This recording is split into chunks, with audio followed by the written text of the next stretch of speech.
Alrighty, this is my history presentation for History of Modern Vietnam at Bryan College for Dr. Travis Ricketts. My presentation today is going to be about the French Empire's impacts on the country of Vietnam, specifically looking at how it impacted Vietnam historically, but then also how it has left its mark on Vietnam today as well. So I did create a PowerPoint for this because I'm a PowerPoint person. Okay, so France and Vietnam is going to be our topic for today, specifically looking at, like I said, how the French Empire affected Vietnam, both historically and till today. So brief overview of what we're going to be looking at today. We're going to look at kind of a brief history of the breakdown of French control of Vietnam. We're going to then talk about what French control looked like. And then we're going to look at some of the impacts that this time period in Vietnamese history had on the country, both then and the impacts that it has today. So a couple of different aspects that we're going to look at would be the educational impact, the religions of Vietnam, the rise of nationalism, suspicion of foreign nations, and then also the culture and food. So first and foremost, to kind of break down a look at Vietnam's history with France, you start with the missionary presence that kicks off in the early period, right? Which is going to be the French Roman Catholic priests making their way to Vietnam, particularly the Jesuits. They will set up different monasteries and the like. This will be pre-French Revolution. And then eventually you'll find that France becomes a little more interested in Vietnam, specifically under Napoleon III. So the French Revolution is come and gone. We're now in a time of reconstruction in France. And they begin to be interested once again in becoming a bit more of an empire. So Napoleon III is going to be a relation of Napoleon Bonaparte, right? He's interested in what we would call the mission civilisatrice, for a couple of different reasons. Capitalistically, yes, and then also for colonial reasons. Like I said, he's looking at specifically making France a powerhouse again on the European front, but then also expanding. They also are starting to boom capitalistically. I would actually argue that, well, a lot of sources will say capitalism. I would actually really more say mercantilism. My take on history, right? Because a lot of that is still going to benefit the state, but take it or leave it depending on the history textbook you're looking at, right? So they become more interested, and there you're going to find that this is when the real full, we would call like invasion of Vietnam kicks off. You have Genui, who will move into Touraine and will take over that area. And then in World War II, they have set up a presence there. They are using the area for different capitalistic approaches. Really, again, I would say mercantilistic approaches as a form of exports, kind of similar to how the British Empire treated the American colonies, kind of that concept of exporting raw goods, and then you have the ability to buy back those goods as they've been manufactured. Specifically, you're going to find that the French are interested in two products that Vietnam can give them specifically, which are going to be rubber and rice. And then we also talked in class about the concept of using peanuts as well, and a couple of other different options, but those were two of the main ones that I saw. So then that does change dramatically in World War II. You have France soundly beaten by Germany. On the Asian front, you have Japan, who is interested in pushing into a lot of different areas in Asia for that greater, Asia for Asians sphere, right? That sphere of prosperity, right? So in World War II, the French are basically effectively capitulated by the Japanese. They are allowed to still stay in Vietnam, which is interesting, but they basically are made a customer state. So the French are able to lay down rules and regulations with Japanese approval, and they are still having to, cultivate the land. This really doesn't change things too much for the Vietnamese because they're still having to do the same things. It's just no longer benefiting the French. It's now benefiting the Japanese. And so that leads the Vietnamese to be a little bitter towards the Japanese, actually, because again, that co-prosperity sphere, right? They believe that this is great that the Japanese are moving in because they think that they're going to move in and free them.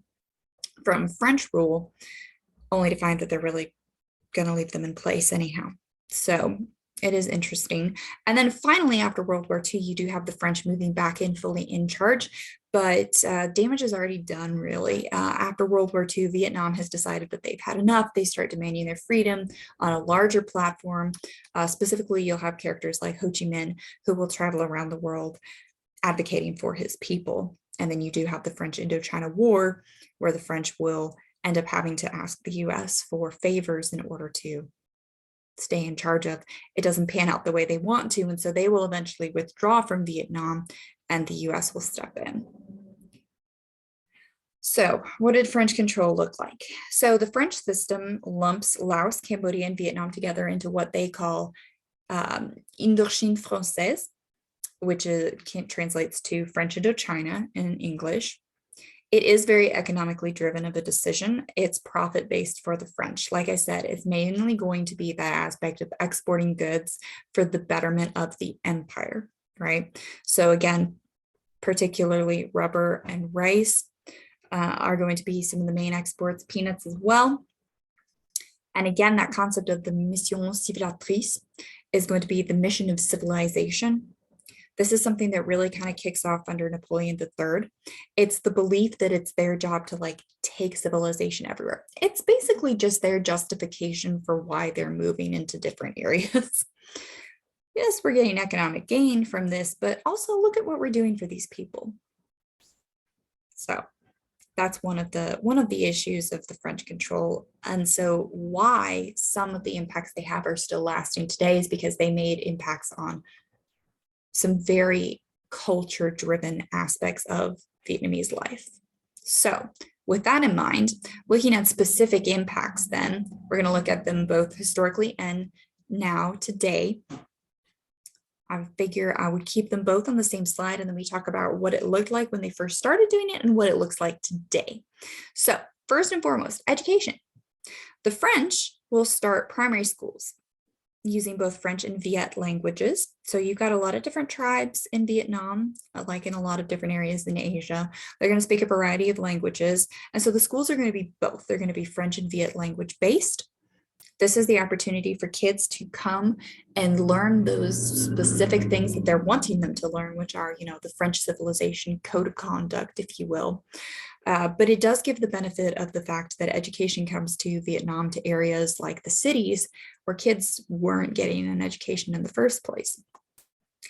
They also will help start universities. They start the Hanoi University, which as far as my understanding is actually even still in operation today. So that is both a historical and a modern effect that they have had. Especially now, the modern effect is that there was a rather limited effect under French rule, and that they were only able to push into areas for education as far as cities, larger landscapes, basically, of people, larger, denser populated areas were able to have a school. Today, the government has pushed that even further into more agricultural and rural-based areas as well to give those kids the opportunities to have schools. But that particular effect would not have started unless the French had brought those schools into the cities first. Another aspect of the impacts that the French Empire had on Vietnam is religion. So you do have the spread of Christianity, which starts thanks to French priests and church officials. They're going to introduce Vietnam to Catholicism specifically. So you're going to have a large group, and actually it's still a fairly large group. As a matter of fact, my study search showed that it was about 6.8% of the population, which is a fairly hefty percentage of an Asian country. Especially when having lived in Nepal, the percentage of Christians in Nepal is about 0.5%. So that's a huge difference from Vietnam to Nepal. There is an interesting aspect of Vietnamese religion though, and I do find that personally this isn't too surprising for me, but it is an interesting twist. one of the issues that we have had in Nepal in living there and then also continuing to travel there to help train pastors is that if you present people with the gospel, they are more than willing to accept the concept of another God because they're very used to worshiping multiple. And so you'll find that, you have somebody who's a Hindu who you introduce to Jesus, and they'll say, oh, that's great. I already worship Krishna and Vishnu and Ganesh. I'll just add Jesus to my altar and keep praying to him as well. This is something that actually starts happening in Vietnam very early, actually. And so you do have the creation of cults.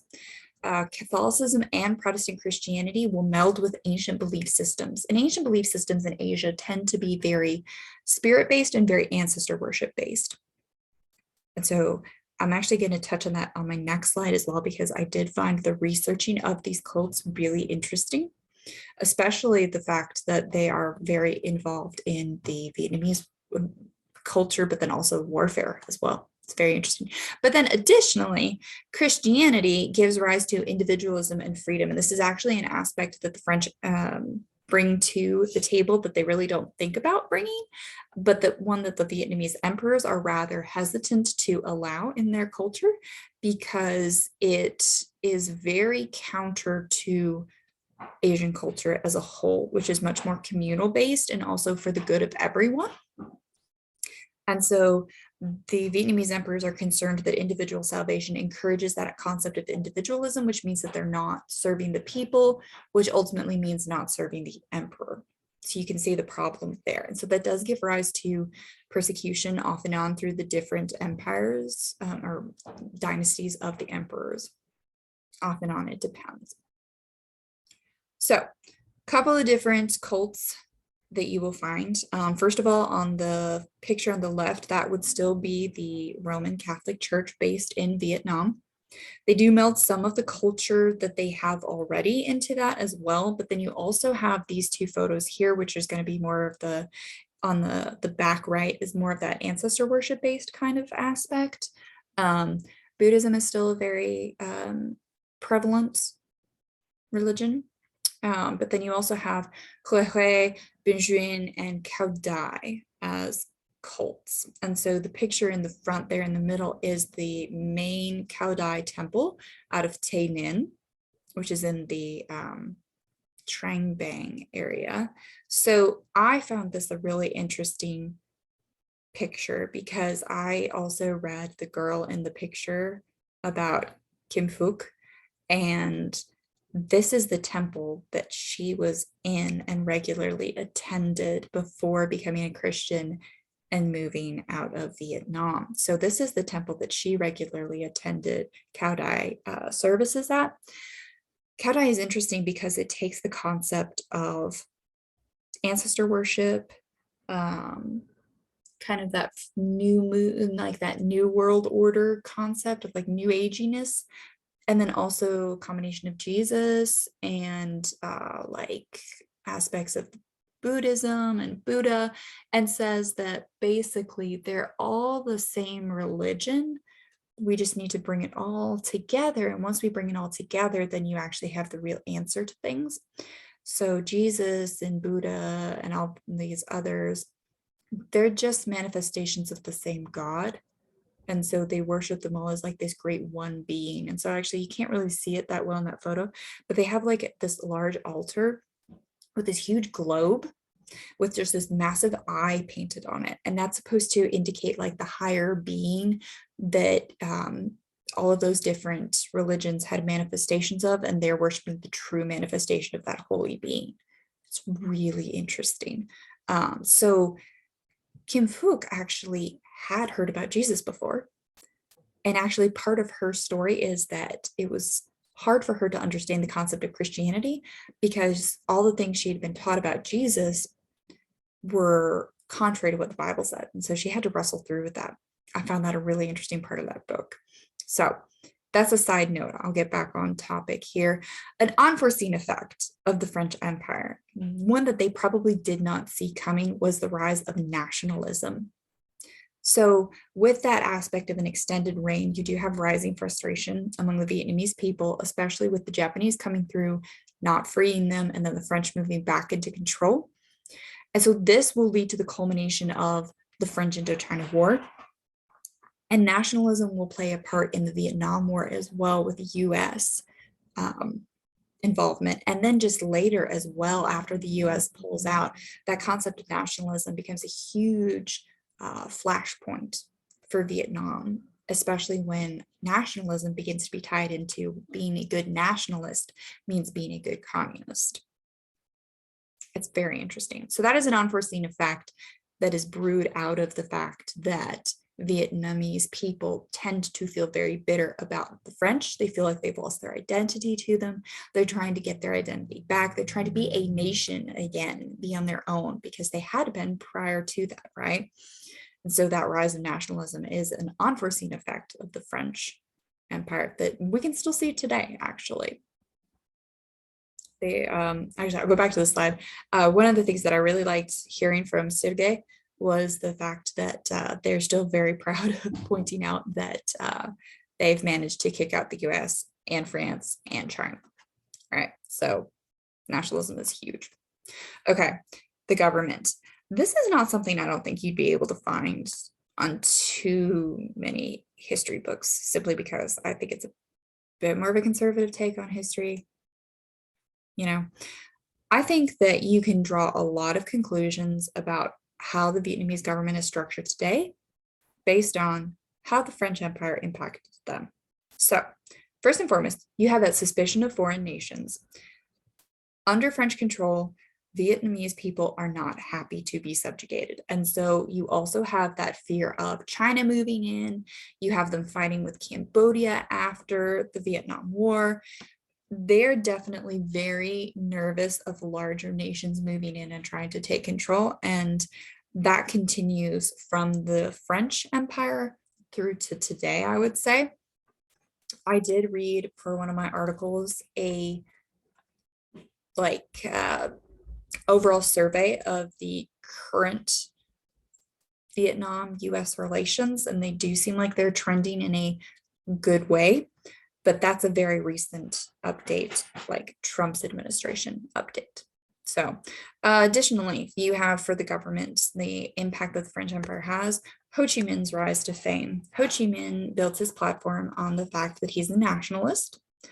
He's a nationalist and a communist, mainly more communist as he goes along, right? I was listening to a podcast the other day about Ho Chi Minh, and they said that it was really hard to draw the line between whether he was a nationalist or a communist. He's a weird one, right? Because we even see that at times he's even pro-French, right? But you do see him gathering freedom fighters during the French Indochina War against the French, right? And so that's his rise to fame. The French Indochina War ends, and he is in charge of North Vietnam, right? And so North Vietnam and South Vietnam are split. You've got China in charge of North Vietnam. South Vietnam is run by the US. And then you will have the Vietnam War, which will lead to the North annexing the South afterwards, right? So that will then lead to the rise of communism, which is the current form of government that the Vietnamese people have. So I think that it is very smart and possible to draw that connection from the French Empire, personally, based on my research. Okay, this is a more fun impact, I think, especially after the sobering one of the government and the fact that you can draw conclusions from the French Empire to how Vietnam is the way it is today, government style based. Cuisine. This was a really interesting one to look up. So because the French subjugate Vietnam for at least 70 years, there's a lot of interplay between the two cultures, especially in the cuisine aspect. The French actually bring quite a few different things to the table. They bring potatoes. They also bring asparagus, and you can still find asparagus soup served in Vietnamese weddings as a course. It's served for like special occasions. It's really interesting. But then a couple of major cuisine pieces that I thought were really interesting. First of all, coffee. So Vietnamese coffee is like one of the biggest exports that they have right now that's everybody wants. The French will be the ones that introduce Vietnam to coffee. At this point, they grow and brew several amazing different varieties. If you've never had a Vietnamese coffee, they're fantastic. Oh my goodness. First of all, a hot brew of Vietnamese coffee it has this chocolatey flavor to it. It's amazing. And then additionally, you've got the picture there of a Vietnamese coffee.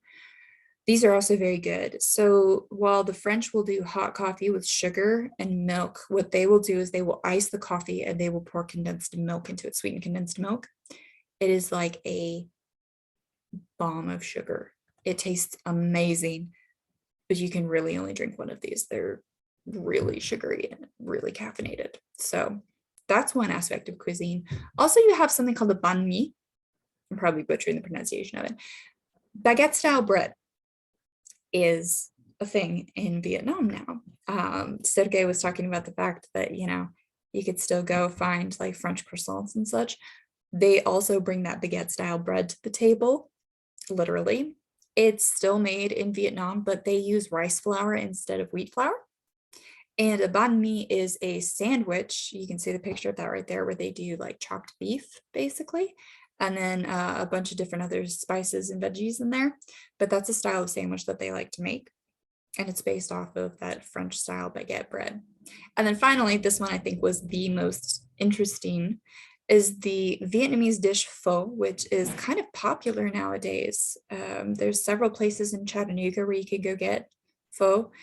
It's actually a mix of Vietnamese noodles and then French meat broths that will give rise to the pho bowl, which is, like I said, really popular in the United States now too. It's a uniquely Vietnamese take on the idea of French soups because they throw noodles in it, but then they also put beef in it, which is usually not typically seen in different European foods. But it's, like I said, a very unique take. I've never had it, but it looks really good.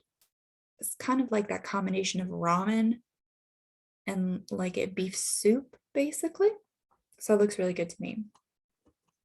So in conclusion, I'm finishing up with food because, of course, why not? The French have left their impact on Vietnam. There's no doubt about it. From architecture that's still standing today to this really cool pink church that they still have standing. I'm trying to remember where it was at. I saw a picture of it. It was fantastic. From education to religion to government style to nationalism, the French have left their impact. That should say this started, but it clearly did not type up that way. Love my keyboard. It started when they first decided to take steps toward colonizing what they would call Indochina, and it clearly continues to today with impacts such as cuisine, again, education, religious forms still executed today, and then also still the current government style that the Vietnamese people have. So these are my resources used. And yeah, so that is my presentation on the concept of the French Empire's impact on Vietnam, both historically and also today. Hope you enjoyed it. And yeah, there you go. Thanks so much for listening.